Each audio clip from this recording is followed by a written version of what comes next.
C'est Squat qui vient d'arriver et qui vous avez vos deux gordes du corps, à carreaux et à rayures. Voilà, Béatrice et Olivia qui vous accompagnent, Frédéric. Ce matin, Fred, à 10h30 très précisément, il y a le premier secrétaire du Parti Socialiste, Olivier Faure, qui viendra présenter ses vœux au tout nouveau siège du parti. C'est à Ivry-sur-Seine, puisque l'ancien bâtiment a été vendu. Des vœux qui sont peut-être un peu teintés d'une certaine tristesse, non, vu les résultats du PS ces derniers temps. Oui, c'est vraiment une chute verticale pour le Parti Socialiste, dans la mesure où on pense qu'il y a encore 2 ans, c'était le parti majoritaire à l'Assemblée nationale. Cette chute peut être datée, même assez précisément, de la présidentielle, avec l'un des échecs les plus sévères de la gauche pour des élections générales en France.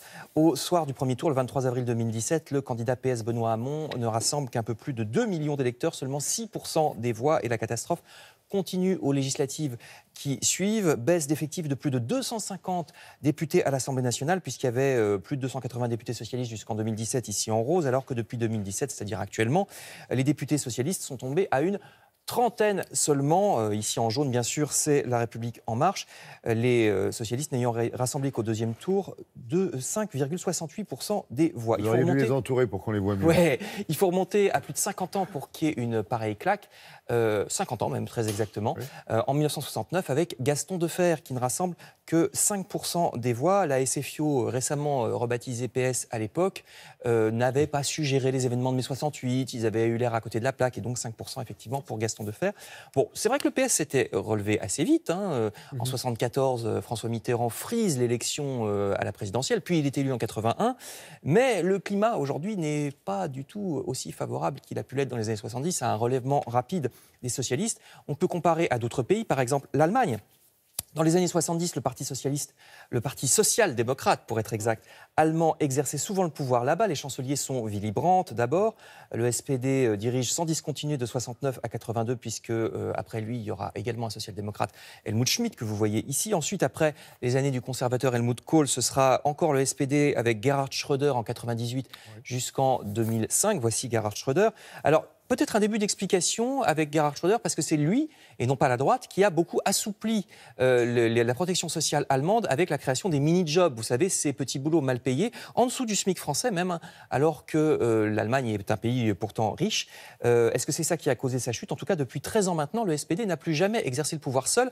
Ce ne sont que des acolytes au mieux de Mme Merkel, des deuxièmes couteaux, avec la direction qui est assurée de la coalition par les conservateurs de Mme Merkel. Donc, au bout d'un moment, les électeurs se disent à quoi ça sert de voter SPD, puisque de toute façon, on a une chancelière conservatrice. Le SPD n'a obtenu aux dernières législatives en septembre 2017 que 20% des voix, c'est-à-dire qu'il ne fait désormais que moitié plus que l'extrême droite de l'AfD. Pour vous donner une idée, il n'est plus du tout en position d'assurer le pouvoir dans un avenir proche. C'est aussi le cas dans d'autres pays européens. Alors, certes, en Espagne, il y a en ce moment un Premier ministre socialiste, le socialiste Pedro Sánchez, depuis juin dernier, mais il ne l'est que de justesse, parce que le PS accumule les résultats les plus mauvais de son histoire ces dernières années. Il ne dirige l'Espagne que parce que le Parlement là-bas est très très éclaté. Voyez à quoi ça ressemble. Le PS, c'est la fraction complètement à gauche, en rouge. En fait, ils ont un quart seulement des députés, 84 sur 350. Ils ont besoin de l'appoint des petits partis pour avoir une majorité qui n'est que relative. Situation proche aussi en Grande-Bretagne. Malgré les errements incroyables des conservateurs sur le Brexit, le leader des travaillistes, Jeremy Corbyn, ne serait même pas forcément assuré d'une victoire si les élections avaient lieu aujourd'hui.